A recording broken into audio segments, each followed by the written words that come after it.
मैत्रिणींनो, रोजच्या जीवनात देखील आपल्याला भरपूरशा समस्यांना फेस करावं लागतं. जसं कुठे बाहेर जायचं असेल तर वेळेवर एखादी वस्तू मिळत नाही, मेकअप केला तर तो फार काळ टिकत नाही, त्या व्यतिरिक्त बरेचदा साडी नेसायचाही कंटाळा येतो. तर आजच्या व्हिडिओमध्ये मी तुमच्यासोबत अशाच काही रोजच्या जीवनात उपयोगी पडणाऱ्या हॅक्स शेअर करणार आहे, जी नक्कीच तुम्हाला उपयोगी पडतील. चला तर मग कुठलीही वेळ न घालवता व्हिडिओला सुरुवात करूया. तर आपला पहिला हॅक पेटीकोट बद्दल आहे. आजकाल बघितलं असेल तुम्ही, इलास्टिक पेटीकोटची फॅशन आहे.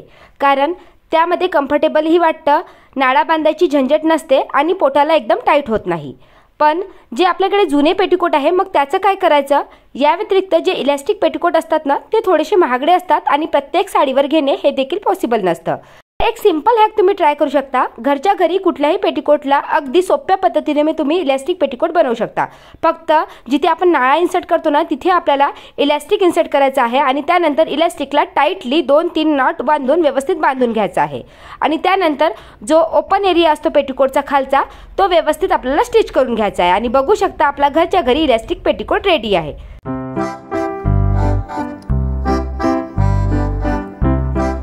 या व्यतिरिक्त बरेच जण असेही असतात ज्यांना इलास्टिक पेटीकोटमध्ये कम्फर्टेबल वाटत नाही.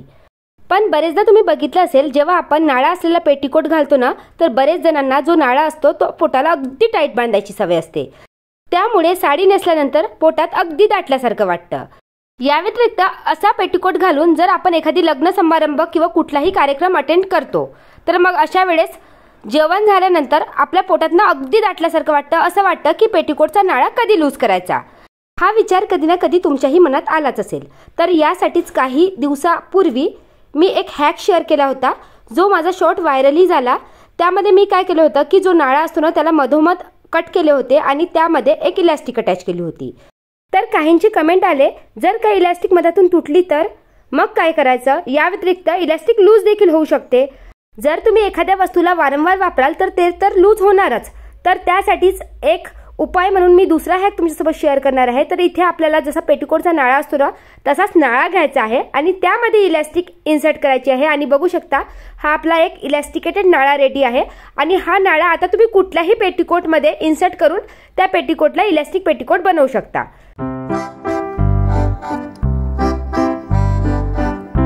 या व्यतिरिक्त पेटीकोट घालताना आणखी एक प्रॉब्लेम तुम्ही नोटीस केली असेल. बरेचदा पेटीकोट घालता घालता त्याचा नाळा आत जातो. मग तो नाळा आपल्याला आणखी एकदा त्यामध्ये घालावा लागतो. तर त्यासाठी एक ट्रिक तुम्ही ट्राय करू शकता. तर जसं मी व्हिडिओमध्ये दोन्ही नाळे ओढून खिचून घेतले आहे, त्यानुसार खिचायचं आहे आणि पेटीकोटच्या मधोमध जसं मी व्हिडिओत दाखवलं आहे त्यानुसार त्या नाळ्याला पेटीकोटमध्ये फसवून व्यवस्थित शिवून घ्यायचा आहे. आता जो नाळा आहे ना, तो पेटीकोटमध्ये शिवला गेलेला असल्यामुळे तो आत जाण्याचा चान्सच नाही. आता तुम्ही पेटीकोटला हलवलं, कसंही केलं तरी देखील तो नाळा आत जाणार नाही. या व्यतिरिक्त जर तुम्हाला तो नाळा शिवायचा नसेल तर काय करायचं की जेव्हाही तुम्ही पेटीकोटची घडी करून ठेवता, तर त्या नाळ्याचे जे दोन्ही एंड असतात त्याला हलकीशी एक गाठ बांधून ठेवायची आहे. ही ट्रिक जरी वापरली तरी देखील पेटीकोटचा नाळा आत जाणारच नाही.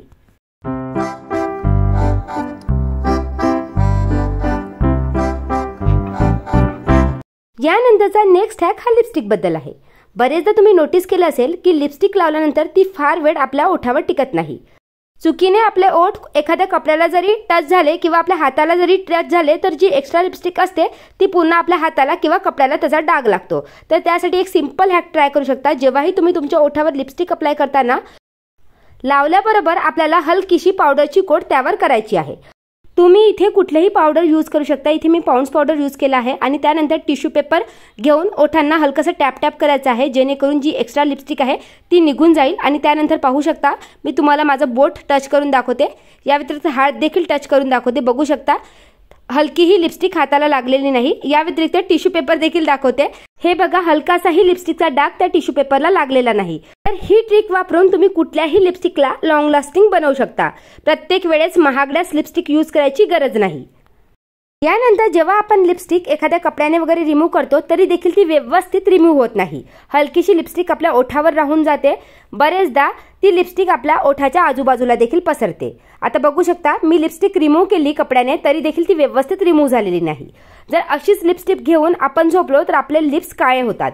त्यासाठी लिपस्टिकला व्यवस्थित रिमूव्ह करणे गरजेचे आहे। आजकाल ना त्यासाठी मार्केटमध्ये मेकअप रिमूव्हर देखील उपलब्ध आहे।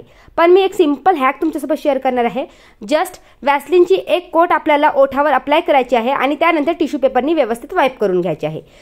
बघा अगदी मिनिटामध्ये जेवढी काही लिपस्टिक ओठावर अप्लाय झालेली होती ना, एक्स्ट्रा राहिलेली होती ती पूर्णपणे रिमूव्ह झालेली आहे। तर लिपस्टिक रिमूव्ह करण्यासाठी ही घरच्या घरी तुम्ही ट्रिक नक्कीच ट्राय करू शकता।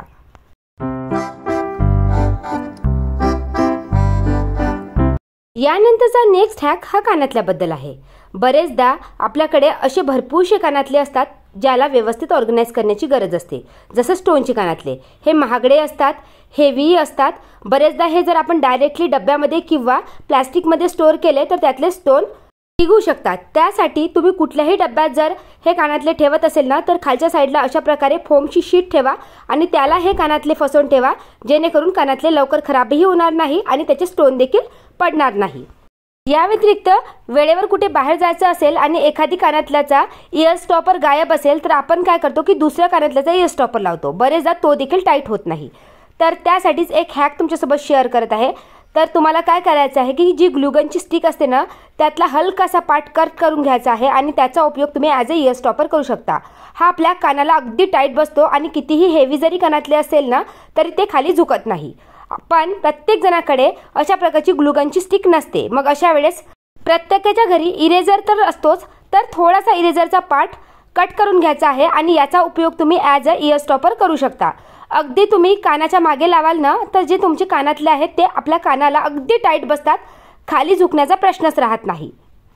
या व्यतिरिक्त बरेचदा तुम्ही कानातले घालताना नोटीस केलं असेल त्याची जर मागची काडी ही खूप जाडी असेल तर आपल्या कानाच्या छिद्रातून जात नाही। जसं तुम्ही माझ्या कानाचे छिद्र पाहू शकता, खूप छोटे आहे। मग जेव्हाही मला अशा प्रकारची जाडी स्टिक असले कानातले घालायचे असते तर त्याआधी आपल्याला कानाच्या छिद्रांना थोडंसं वॅसलिन अप्लाय करायचं आहे आणि त्याचबरोबर कानातल्याच्या मागची जी काडी आहे त्याला देखील आपल्याला वॅसलिन अप्लाय करायचं आहे आणि त्यानंतर तुम्ही कानातले घालून बघा, खूप इझिली त्या छिद्रातूनही जाईल आणि तुमच्या छिद्राला जखम देखील होणार नाही। या व्यतिरिक्त घातल्यानंतर कान देखील दुखणार नाही। तर नेहमी इयरिंग्स घालताना या हॅक्स तुम्ही नक्की ट्राय करा।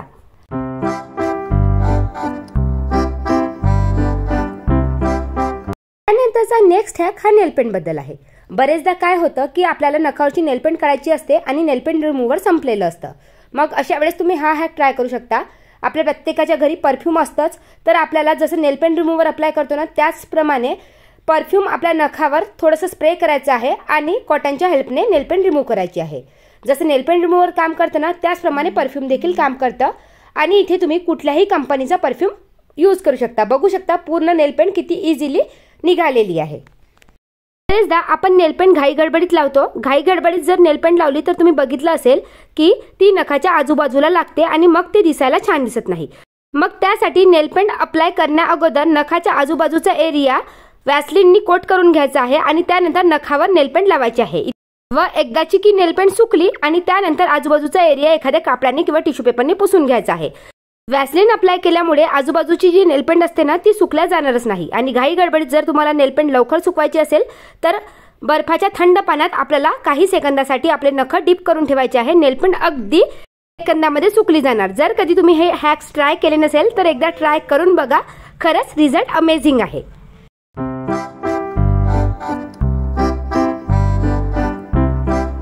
बरेच जणांना आपला जो जुळा आहे ना त्याला गजऱ्याने डेकोरेट करायची सवय असते, पण बरेचदा घरच्या घरी गजरा ओवता येत नाही। तर अगदी एक सोपी ट्रिक शेअर करणार आहे ज्यामध्ये तुम्हाला गजरा ओवायचीही गरज नाही। या व्यतिरिक्त गजरा केसांना अप्लाय करणे हे देखील खूप सोपे आहे। तर इथे माझ्या घरी जेही फ्लावर होते ते मी घेतलेले आहे। तर ही शेवंतीचे फ्लावर घेतलेले आहे ना आपल्याला काय करायचे आहे, हे जे फूल आहे ना जोही रबर बँड तुम्हाला जुड्याला लावायचा आहे त्या रबर बँडला अशी शिवून घ्यायची आहे सुई धाग्याच्या हेल्पनी। बघू शकता अगदी 2 मिनिटात आपला गजरा रेडी आहे आणि याला लावणे देखील खूप इझी आहे। तुम्ही स्वतःच या गजऱ्याला अगदी इझी आपल्या जुड्याला लावू शकता। बघा फक्त हातामध्ये व्हिडिओ दाखवल्याप्रमाणे पकडायचा आहे आणि जसं आपण रबर बँड लावतो त्याचप्रमाणे लावायचं आहे। अगदी सोपी ट्रिक आहे। या प्रकारे तुम्ही कुठलाही गजरा आपल्या केसांना लावू शकता आणि हा गजरा निघण्याचा देखील चान्स नाही। इथे मी छोटे छोटे फ्लावर्स घेतले आहे। इथे जर तुम्ही मोठे मोठे शेवंतीचे फुलं किंवा गुलाबाचे फुलं जरी याला शिवले तर गजरा एकदम उठून दिसेल। आहे ना अगदी कामाचा हॅक।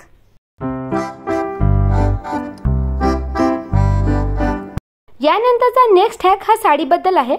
आपल्याकडे अशा बऱ्याचशा साड्या असतात ज्याला नेसायला भरपूरसा वेळ लागतो। भलेही आपण साडीमध्ये परफेक्ट जरी असलो ना तरी काही साड्याच्या ज्या प्लेट्स असतात त्या व्यवस्थित येत नाहीत। तर त्यासाठीच मी तुमच्यासोबत एक साडी हॅक शेअर करणार आहे। या हॅकचा उपयोग करून आपण घरच्या घरी रेडीमेड साडी तयार करू शकतो।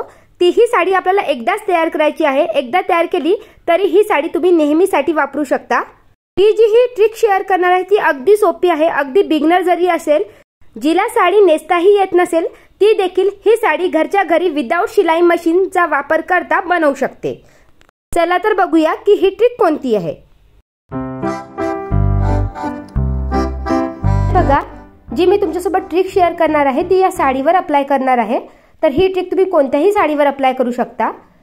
तर यासाठी आपण जशी साडी नेसतो त्यानुसार आपल्याला मेजरमेंट घ्यायचं आहे। सर्वात प्रथम आपण पोटाचा एरिया कव्हर करतो, नंतर गोलाकार आकारमध्ये कमरेला साडी अशी फिरवून घेतो। पूर्ण मीन्स आपला मागचा एरिया आणि समोरचा एरिया आपण साडीने कव्हर करतो आणि त्यानंतर साडीचे प्लेट्स बनवतो आणि पदर घेतो, हो ना। तर त्यानुसारच आपल्याला मेजरमेंट घ्यायचं आहे। तर तुम्ही बघू शकता साडी मी पहिले कमरेला फिरवून घेतलेली आहे आणि त्यानंतर मी एक तुम्हाला समजावं म्हणून कपड्याची जी क्लिप असते ना ती लावणार आहे। आता बघा, जसं साडी आपण पेटीकोटमध्ये फसवून घेतो त्यानुसार आपण साडी नेसायची आहे। त्यानंतर साडीच्या ज्या खालच्या प्लेट्स आहे त्याचं मेजरमेंट आपल्याला घ्यायचं आहे। त्यासाठी जी पहिली प्लेट आहे ती हलकीशी आपल्याला मोठी घ्यायची आहे।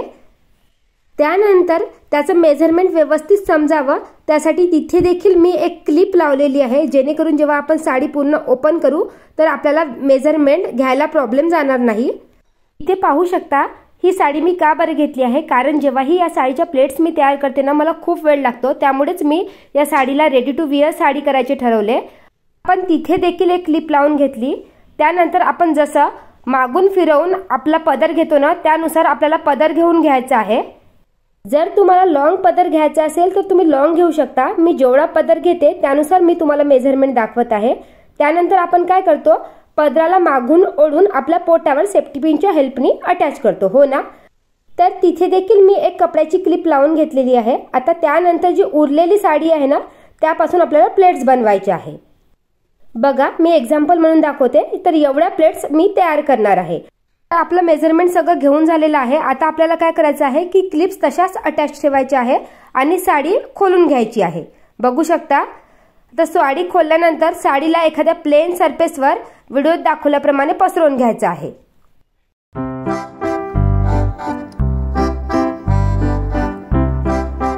इथे बघा, तुम्ही बेडवर पाहू शकता साडीच्या ज्या प्लेट्स तयार करणार आहेत तेवढंच मेजरमेंट मी बेडवर ठेवलेलं आहे। त्यानंतर आपल्याला एक टेप घ्यायची आहे। जर तुमच्याकडे टेप नसेल ना तर तुम्ही स्केल देखील घेऊ शकता आणि त्या हेल्पने आपल्याला 12-12 सेंटीमीटरवर साडीची मार्किंग करून घ्यायची आहे।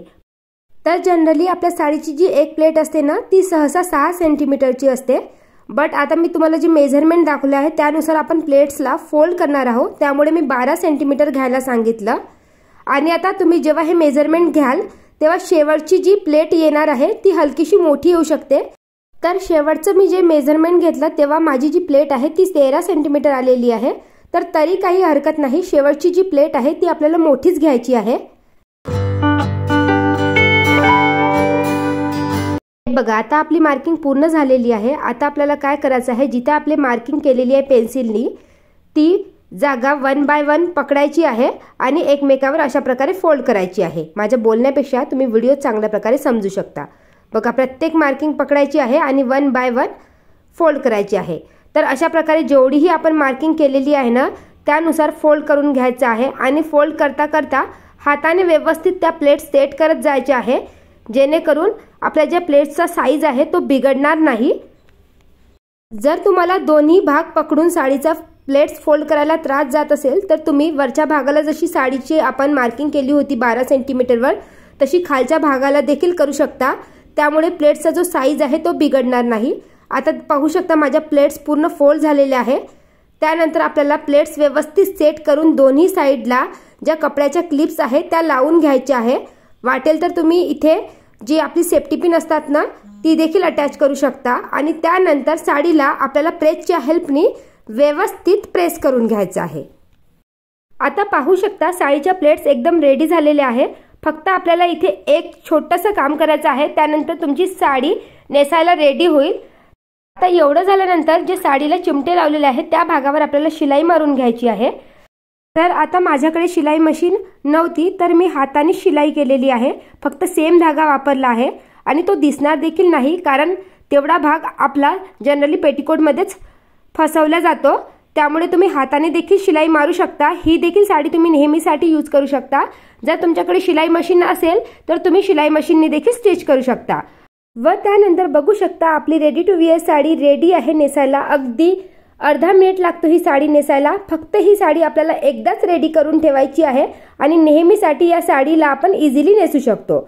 जर तुम्ही मार्केटमध्ये रेडी टू वेअर साडी शिवायला गेला तर तुम्हाला 700 ते 800 रुपये शिलाई मोजावी लागणार आणि घरी आपण बघू शकता अगदी छोटीशी ट्रिक वापरून फक्त थोडीशी मेहनत लागलेली आहे तर 0 खर्चात ही साडी रेडी केलेली आहे।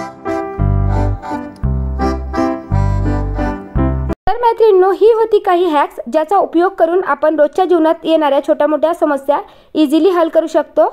तर आशा करते की तुम्हाला आजचा व्हिडिओ देखील युजफुल वाटला असेल। व्हिडिओ आवडला असेल तर व्हिडिओला लाईक करा आणि नेहमीप्रमाणे तुम्हाला हा व्हिडिओ कसा वाटला हे कमेंट करायला विसरू नका। या व्यतिरिक्त तुम्ही जर माझ्या चॅनलवर नवीन असाल तर चॅनलला देखील सबस्क्राइब करा असेच युजफुल व्हिडिओ पाहण्यासाठी। चला तर भेटूया अशाच एका नवीन व्हिडिओमध्ये, तोपर्यंत बाय बाय।